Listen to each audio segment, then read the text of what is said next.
사람은 결정적인 순간에 있는 것 같아요. 결정적 순간에 어떤 이야기를 듣는 게 아주 긍정적인 힘을 발휘하기도 하고 아주 부정적인 결과를 발휘하기도 하죠. 여러분은 인생에 있어서 언제가 결정적인 순간이셨습니까? 전에도 있었을 테고 앞으로도 있겠죠. 그리고 꼭 여자들은 결혼하기 전에 마음이 흔들립니다.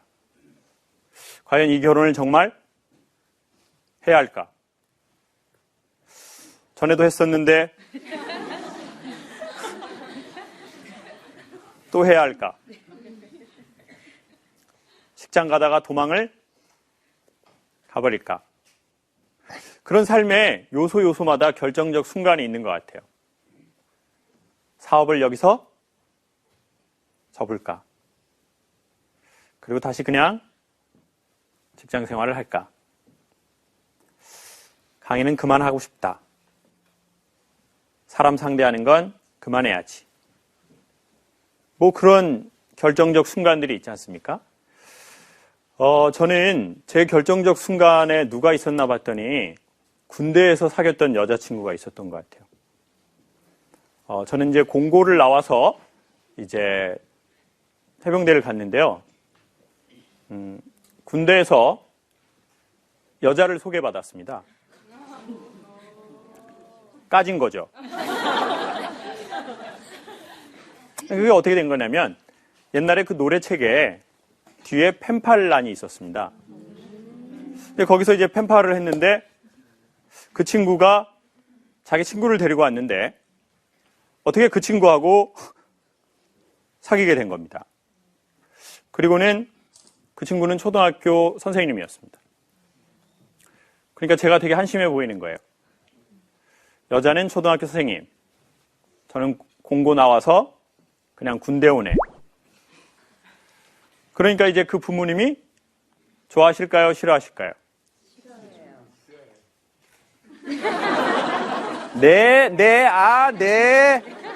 네. 싫어하죠?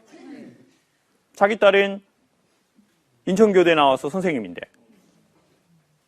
저는 해병대 재학 중이니 얼마나 짜증나겠어요? 공부 잘해서 선생님 됐는데. 그래서 이제 제가 제대할 때쯤이 되니까 선택을 해야 되는 거예요. 뭘 해야 할지. 근데 저는 그때 미용이 하고 싶었습니다.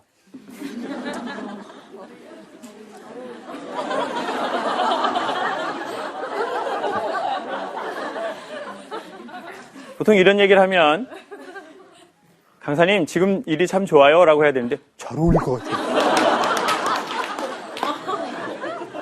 대박. 여러분 저랑 고객으로 만났을 수도 있습니다. 그런데 그때 95년이었는데요. 그때는 남자가 미용하는 것에 대해서 사회적 인식이 별로 안 좋았을 때였습니다. 남자가 무슨 그런 일을 하냐? 뭐가 떨어지게. 유난히 좋아하시네요.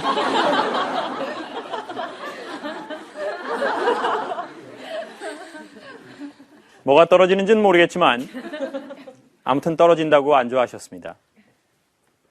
저도 그 분위기를 알고 있었고 갑자기 제가 생뚱맞게 헤어를 하면 이게 너무 생각 없는 거 아닌가? 그리고 저는 왜 내가 이 일을 하고 싶은지 생각을 해봤습니다. 첫 번째, 일이 편해 보였습니다. 그냥 메이크업 박스 들고 다니는 게 두 번째로 멋있어 보였습니다. 세 번째, 가장 강력한 이유는 예쁜 여자들을 만날 수 있을 거라고 생각을 했습니다. 이런 어처구니 없는 생각으로 자기의 인생을 결정하려고 하는 것을 저도 알고 있었습니다. 그래서 제가 봐도 철이 없더라고요. 근데 이것을 초등학교 선생님인 여자친구에게 얘기하면 제가 나를 얼마나 한심하게 생각할까. 야, 넌 정말 철이 없다, 창우가. 너 피가 어떻게 되니? 그래? 나 여자들이 싫어하는 B형이야. 비비야. 비오도 아니고. 그래서 이렇게 말 받아칠까? 라고 그 말을 하기 전까지 몇 날 며칠을 고민하다가 어느 날 이 친구가 제가 병장이 되니까 물어보는 거예요. 동갑이었거든요. 창호가 너 제대하면 뭐 할 거냐고 엄마가 물어봐. 니네 엄마가 참 궁금하신 게 많구나. 속으로 이렇게 생각을 했지만 소심한 저는 그렇게 얘기할 수 없고 마음에서 한 100번을 고민하다가 이렇게 얘기했습니다. 나 미용하려고 메이크업하고 헤어. 그럼 전 그 친구가 이렇게 얘기할 것 같은 거예요. 야, 넌 참 철없다. 정신 차릴 때 되지 않았니? 제대하면 25이야. 그런데 그 친구가 저한테 이렇게 얘기를 하는 거예요. 나 메이크업 학원 다녀가지고 미용하려고. 그랬더니 한순간도 주저하지 않고 이러는 거예요. 창호가 너 해봐. 그리고 아까 여러분이 하는 말 잘 어울릴 것 같아요.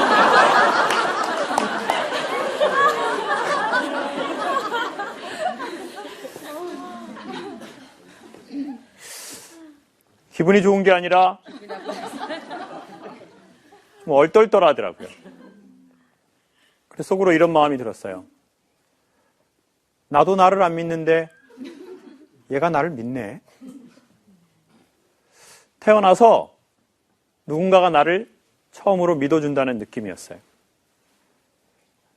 나도 나를 한심하게 생각하는데. 그리고는 마음을 먹었습니다. 어떤 일이 있어도 너는 내가 책임은 못 질 것 같아. 저는 그리고 결국 그 여자와 헤어졌죠. 선생님이 기도해 주셔서 헤어졌습니다. 기도를 참 많이 하시나 봐요. 박수도 이렇게 치시네요. 전 이제 그 여자의 얼굴이 별로 생각나지 않습니다. 근데 그 여자가 했던 말은 죽을 때까지 못 잊을 것 같아요. 창호가 해봐. 너 잘할 것 같아. 전 결국 미용을 하지 않았습니다. 학원을 알아봤는데 뭔가 좀 아닌 것 같더라고요. 그리고는 성악을 하기로 결심을 했죠. 그것도 생뚱맞은 일이었습니다. 근데 또 그 여자가 그럴 것 같은 거예요. 창호가 너 해봐. 너 입 튀어나왔잖아.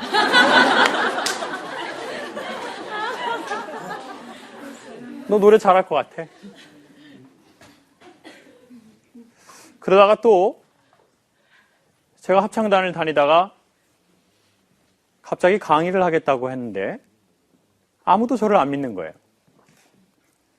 근데 또 그 여자의 소리가 들리는 거예요. 창호가 너 구라 잘 까잖아.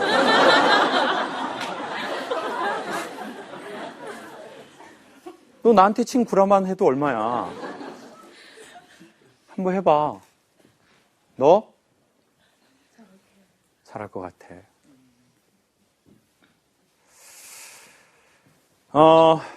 여러분 가까이 있어도 기억나지 않은 사람이 있고 헤어져도 잊혀지지 않는 사람도 있는 것 같습니다.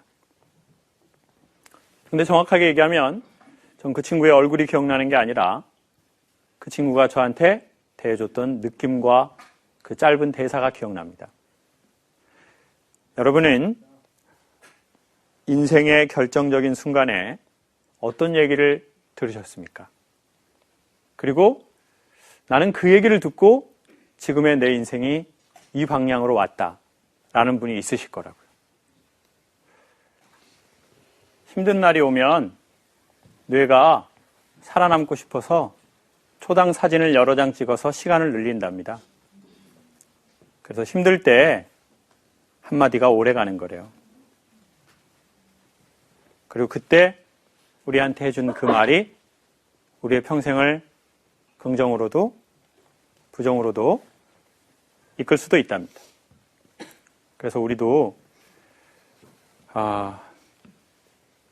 말하는 것도 조심해야 될 것 같고 또 그런 결정적인 순간에 우리한테 도움을 준 사람들에게 또 고마워하면서 우리도 또 그런 사람이 됐으면 좋겠습니다. 자, 마이크를 우리 손 드셨습니다.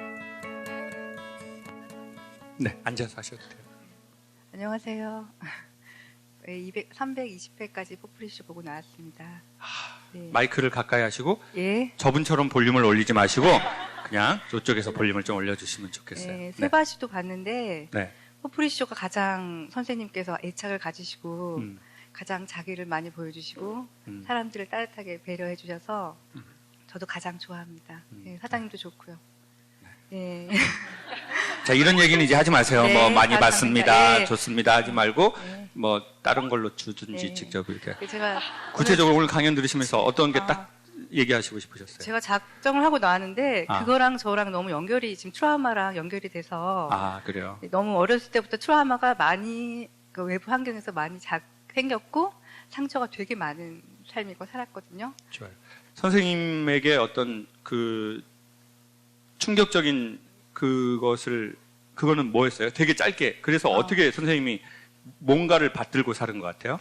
할머니가 자살을 하셨고 아버지가 알코올 중독이 되셨고 저는 또 외국에 학교를 그만두고 가서 돈을 벌어와야 됐고 중학교 졸업 고등학교 나이에 갔다 와서 검정고시를 받고 첫사랑이 실패했는데 이건 세상이 영원한 게 없다라는 좀 충격을 받고요. 마이크 가까이. 네, 세상에 그러니까 세상에 영원한 게 없다라는 그런 좀 쇼크를 받아서 자살을 시도했어요. 몇 살 때 그러셨어요? 18, 19. 대요. 그리고 안 죽고 살아남았는데 그때부터 밥을 못 먹고 굶기 시작했어요. 몸이 부어요? 굶었어요. 일부러. 아니요. 그러니까 밥이 아무것도 안 먹을 수 들어오니까. 없어요. 한 5년 이상을 굶었어요. 몇 년이요? 5년, 한 1000일 정도를 굶었어요. 아무것도 안 먹었어요? 그러니까 한 보름씩을, 그러니까 한 5일을 못 먹고, 물도 한 방울 못 마시고, 그 다음에 한 물을 먹고, 이렇게 보름씩을 굶었는데 한 1000일이 돼요. 그리고 병원 한 100군데를 다닌 것 같아요. 그런데도 고칠 수가 없어서 기공 운동도 배우고, 뭐 여러 가지도 하고, 윗바사나 명상도 5년 이상 배우고, 그래서 여러 가지 수행도 많이 하고, 항상 저한테 문제를 찾았어요. 뭐가 문제가 있지? 뭘 고쳐야 되지? 이렇게 항상 남을 배려하고 살았는데, 이렇게 나는 아무것도 아닌 거예요. 번역을 해도 남 줘버리고, 근데 남을 위해서 뭐 직장도 딴 사람이 급여 못 받으면 내가 그만둬버리고, 이런 식으로 뭔가 내가 가진 게 없어요. 내 삶은 항상 어렵고 스스로 이겨냈는데, 왜 이렇게 내 걸 갖지 못하고, 난 아무것도 아닐까? 이런 존재가, 그래요. 그러니까 가난한 것 같아요, 아직. 마음이. 제가. 네. 그래서 선생님께 제가 항상 전 혼자서 이겨냈기 때문에 누군가 날 봐서 어떻게 선생님 잘 보시니까 어떻게 잘 보시니까. 네, 저는 약간. 어떤 세상에 대한 것을 잘 파악하시니까 3월이면 풀린다! 3월이면 부적서 줄 테니까 잘 때 비계에다 놓고 자라! 잘 보시니까, 약간 잘 보신다는 느낌은, 잘 보신다는 느낌이 좀, 빈티지 동자 같네요, 빈티지 동자. 빈티지 동자. 좋아요, 좋아요. 제 삶에서 도움이 될 조언을 얻고 싶어서 왔어요. 선생님 보신 만큼. 네. 아버지, 어머님은 지금 다 살아계세요? 아버님은 돌아가셨고요. 아버님. 요양원 계시다가 알코올 중독으로 있다 돌아가셨고, 어머니는 지방에서 이제 파킨슨이 좀 오셨는데 이렇게 자기 먹을 것만 농사지면서 그래도 안락하게 사시고 계세요. 예, 편찮으시긴 하지만. 어려서 엄마, 아버지와의 충분한 어떤 그런 관계는 좀 어느 정도는 있으셨나요? 아버지하고는 사이가 좋았다가 그건 할머니하고 주로 사이가 좋았어요. 어머니하고는 할머니하고. 사이가 나빴고 어머니한테는 많이 학대를 받았어요. 맞고. 엄마한테. 예, 그래서 어머니하고 친하지가 않았고 할머니가 저희 엄마예요. 엄마였는데 할머니가 자살을 하신 거예요. 3층에서 떨어지셔가지고 그거를 아버지가 두동강이나 할머니를 들고 가셔서 그 쇼크로 알코올리즘이 되셨어요. 네. 그건 뭐 우리가 이제 그래서 그런 것 같아요. 그러니까 어떻게 보면 우리가 사실 정말 원하는 거는 우리가 소중하다는 것을 내가 인식하는 거, 그 지점인 것 같아요. 내가 되게 소중한 사람이야.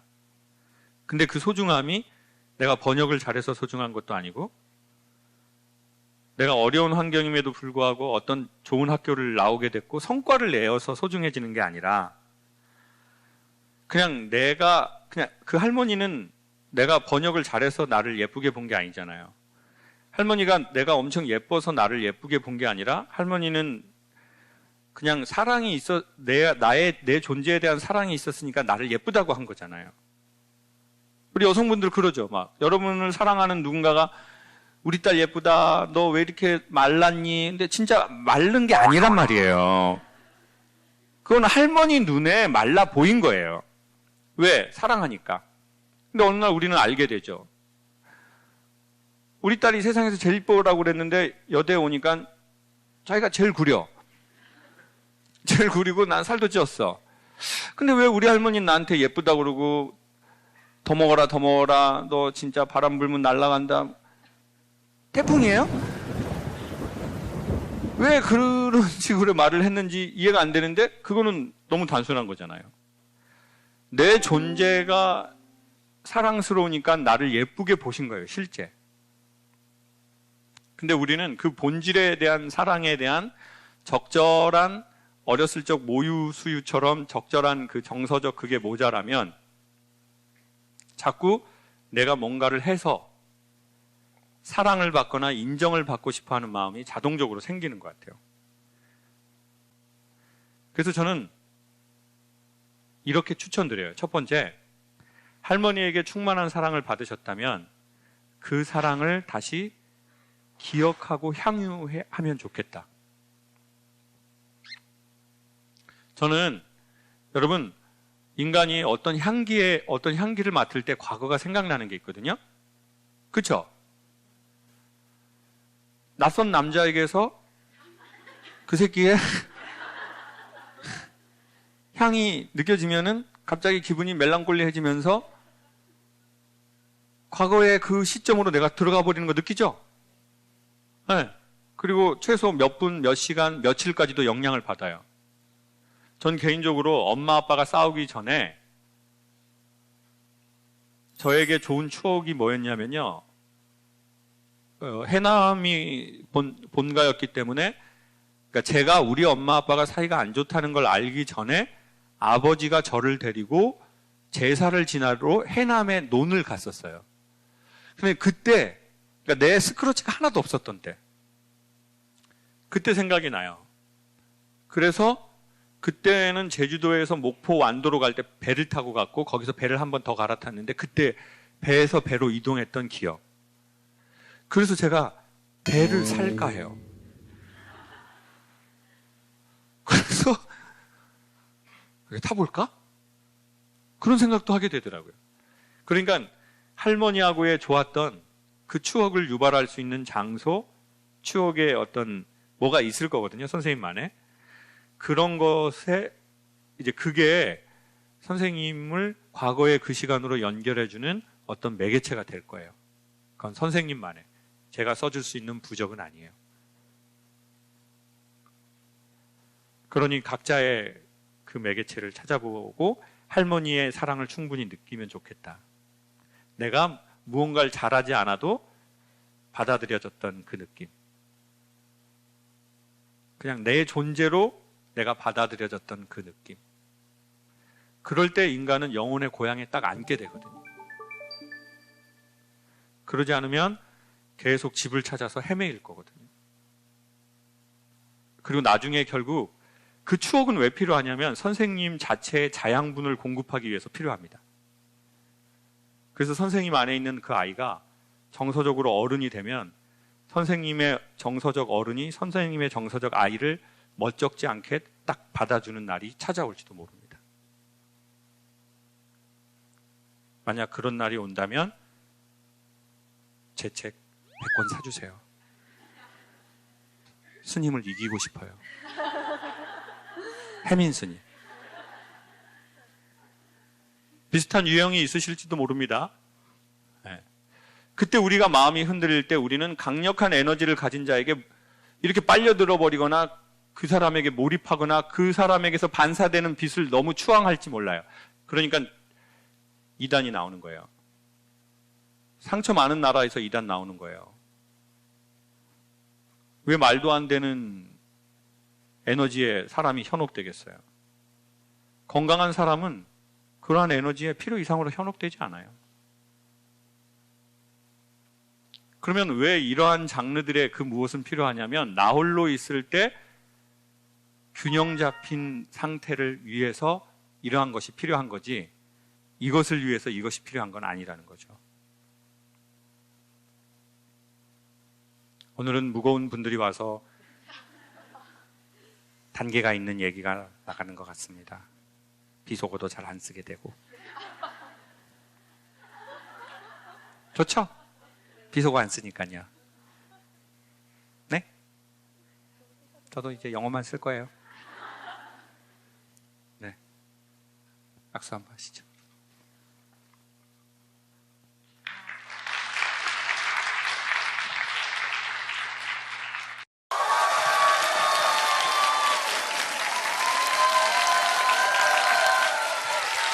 네, 안녕하세요.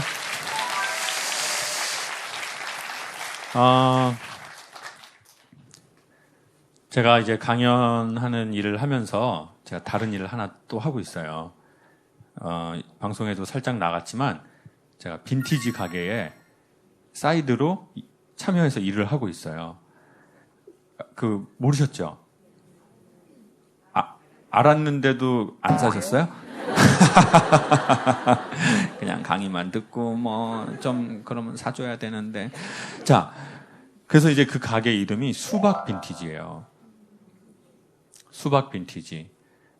제가 대학생 때 중학교 학생이었던 친구가 있었는데 그 친구가 유난히 이렇게 저를 좋아해 줬어요. 아니, 남자예요, 남자. 남자인데 이제 그 친구가 되게 저를 좋아하고 형은 그때도 형은 이렇게 멋있었다. 이렇게, 좀 이런 얘기하면 좀 반응이라도 해주세요, 그냥. 지금 멋있었다 그러는데. 지들끼리 노는구만, 아주. 그래가지고, 이제 그 친구가 이제 자기가 하던 일이 있는데 그 일을 조금 더 변형해서 해보라고 저도 추천을 해서 빈티지 가게를 오픈을 했어요. 근데 제가 그래서 그 친구한테 야, 가게 이름 뭘로 할 거야? 그랬더니 수박 빈티지로 하겠다는 거예요. 좀 그렇죠. 빈티지하고 수박하고 지금 어울려요? 안 어울리죠? 그래가지고 제가 야, 그거는 좀 빈티지는 좀 이렇게 먼지가 이런 느낌이 있는데 수박은 또 좀 상쾌해야 되는데 좀 아닌 거 아니냐? 왜 이 수박 빈티지라고 한 거야? 그래서 이름을 바꿔버려. 옥 빈티지 이런 걸로.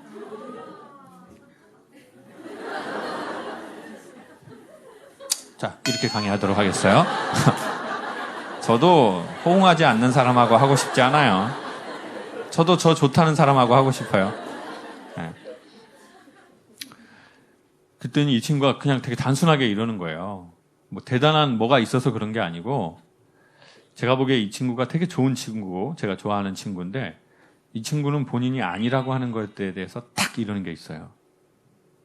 사람들이 좀 그런 사람 있죠. 내가 아니라고 생각하는 거에 대해서도 저건 좀 아닌데 그래도 그냥 이런 사람이 있고 옷 빈티지 아니면 이런 사람이 있다고요. 그냥 지가 싫으면 싫은 걸 티내는 사람이 있어요. 근데 이제 그 친구가 지가 싫고 아니라고 생각하면 느낌과 공간에서 티가 완전 나는 친구예요. 그리고 심지어는 말로도 탁 다가서고. 그래서 자기도 자기 걸 좀 아나 봐요. 그래서 형, 저는 좀 둥글둥글한 사람이 되고 싶어요. 수박처럼. 그리고 제가 수박 좋아하고요. 그리고 저는 이렇게 사람이 너무 각지고 너무 모난 사람 말고 이제 저도 40 가까이 되다 보니 사람이 좀 둥글둥글하게 살았으면 좋겠어요. 그래서 수박 빈티지라고 정했다는 거예요. 그러니까 그런 느낌이었구나. 이제 알겠어. 근데 안 될 것 같아. 이런 생각을 했습니다. 말은 하진 않았어요. 네, 생각은 할 수 있는 거잖아요. 그래서 이게 그 수박 빈티지가 됐는데 어느 날 살다 보면 그런 생각이 들죠. 나이가 조금 들고 근데 제가 보기에 나이는 왜 중요하냐면 인간의 인식이 뜨이는 뭐 보편적 척도가 나이여서 그런 것 같아요. 한 20대 때, 30대 때, 40대 때 달라지잖아요. 사람이 생각하는 게. 근데 제가 포프리쇼 7년 됐는데 되게 느끼는 것 중에 하나가 뭐냐면 전에는 다 40, 50대 여성분들이 70% 이상이었거든요. 근데 지금은 젊은 분들이 상당히 많이 바뀐 것 같아요. 20대 계세요? 손 들어보셔요. 와, 20대인데도 이런 강연을 온 거란 말이에요. 와, 그래요? 10대도 있어요? 아니 10대는 엄마가 끌고 왔겠죠. 정신교육 시키려고. 자기가 하니까 안 되니까 남을 사주해가지고 자기 애한테 말 시키려고. 그렇지만 결국 알게 돼요. 문제는 본인 자신이라는 것을. 30대 손 들어보셔요. 30대, 30대가 한 20%, 30%, 40대 손 들어보셔요. 40대가 역시 그래도 많으시군요. 50대도 계셔요? 50대도 꽤 있으시네요. 60대는 안 계시죠?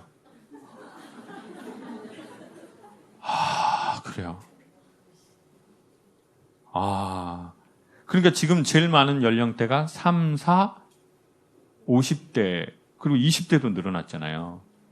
사람이 자기 삶에 인식이 있어야 이런 내용이 재밌거든요. 그런데 인식이 생기면서 인식이 생긴다는 것의 여러 가지 중에 하나가 내가 어떠한 인간인지를 돌아보는 겁니다. 나에 대한 궁금함이기도 하고 나는 어떻게 살아가는 스타일이지? 여기는 제가 이때까지 했던 포프리쇼 공연장 중에 제일 좋은 데예요. 근데 뭐가 좋으냐면은 일단은 객석이 조명이 흐려서 여러분 얼굴이 선명치 않은 게 매우 마음에 들어요. 왜냐면은 또 너무 선명하면은 막 제가 실망하게 되고 사람을 외모로 판단하게 되고 그러면 강의도 좀 하기 싫고 그런 게 있거든요. 지금은 근데 실루엣이야. 이렇게 뭐 젊으신 것 같긴데 한데 또 애매하고 정확하게 확인도 안 되고 제가 또 난시 있어서 안경 안 끼거든요. 여러분 선명하게 보면은 실망할까 봐. 가장 좋은 이 극장의 요소는 앞에 있는 5개의 모니터 스피커입니다. 4개. 네. 이 스피커가 이 마이크 상태가 A급이에요. A급. 상당히 좋은 거예요. 왜냐면은 내 소리를 내가 정확하게 모니터를 못하면 사람이 소리를 자기가 낼 수 있는 것보다 필요 이상으로 내면 엄청 피곤해지거든요. 사람의 생각, 지식, 감정 이 모든 것이 순간 호흡으로 변환되거든요.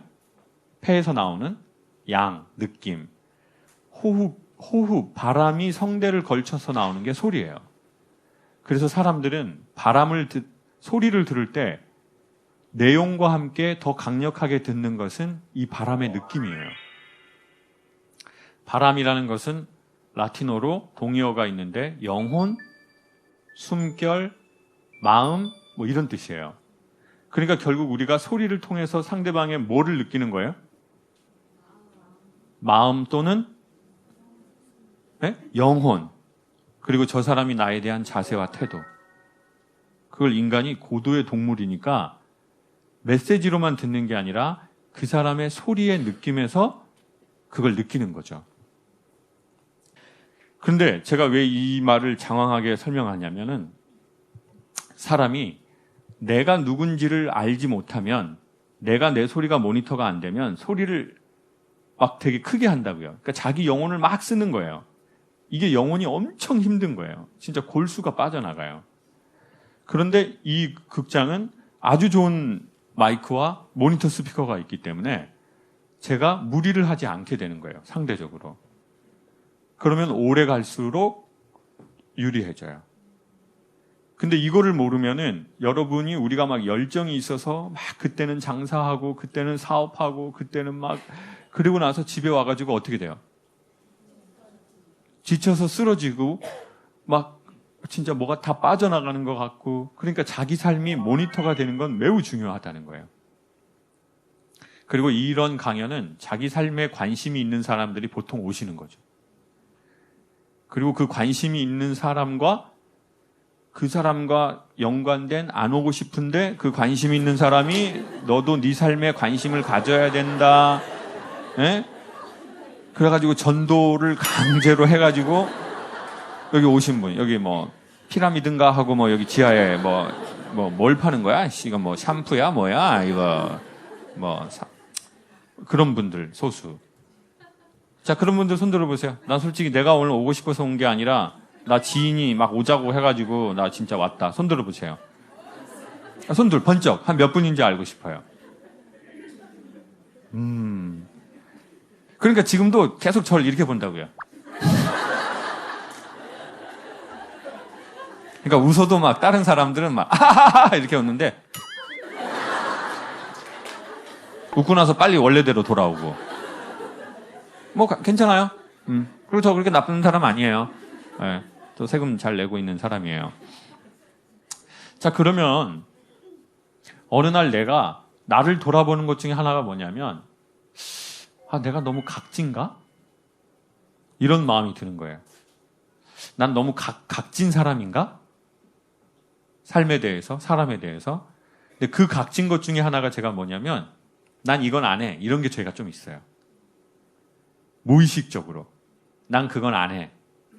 난 그건 안 하는 사람이야. 여러분도 그런 거 있죠? 난 그건 안 해. 난 죽을 때까지 할 생각 없어. 딱 그런 게 딱 있는 분들 손 한번 들어봐요. 선생님, 나는 이건 딱 안 해. 이런 거 뭐예요? 흡연?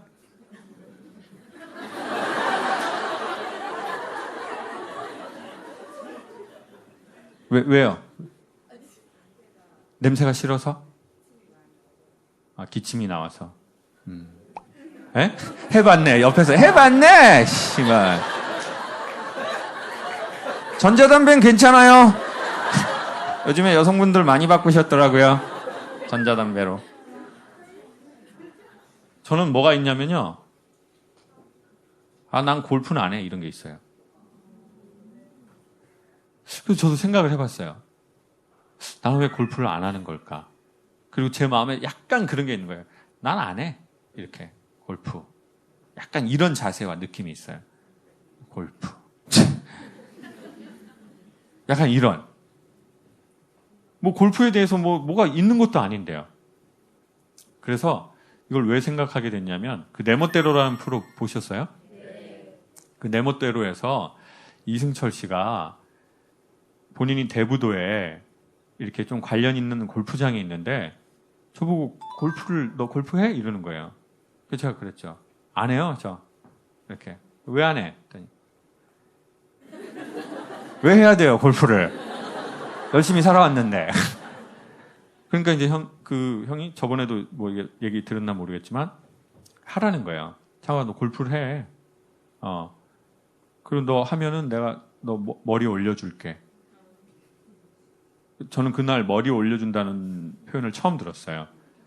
그냥, 골프채 사준다는 뜻인 줄 알았어요. 그래서 제가 그냥 돈으로 줘라, 이런 마음을 먹었어요. 그리고는 이제 야, 내가 머리 올려줄게. 너 하고, 이렇게 해. 너 그래야지 딱 이렇게 될 수 있어. 이렇게 얘기를 하는데, 제가 아무리 이렇게 잘 나가시는 가수님이라고 해도, 저는 좀 제가 아닌 건, 난 아니야. 좀 제가 이런 게 좀 있거든요. 근데, 무슨 생각이 들었냐면, 참 고맙게도 저를 새로운 세계에 초대해 주려는 사람이 있는 거예요. 그러니까 이승철 씨가 계속 방송 한번 봐보세요. 이 얘기를 듣고 보면 다른 게 보이실 거예요. 여러분만 보이는 게. 시즌 1 때도 무주에서도 이렇게 한다고요. 무주에서 이렇게 산에 잎이 피니까 전 나무 잘 모르는데 그냥 이승철 씨한테 형 이거 가시오가피예요 이래요. 잎 드셔보세요. 그래서 내가 왜 먹어? 아니 형이 먹고 뒤지면 제가 안 먹으려고요. 근데 이승철 씨 되게 센 이미지잖아요. 이승철 씨한테 이런 식으로 이렇게 누가 세게 말 잘 안 하거든요. 근데 그 말을 할 수 있는 이유는 뭐죠? 아니 이렇게 웅성웅성만 되지 마시고 여러분도 나이가 40이 넘었는데 좀 눈치 깔 수 있잖아요. 인간관계 해봤었으니까. 그거는 저 사람이 열어줬기 때문이에요.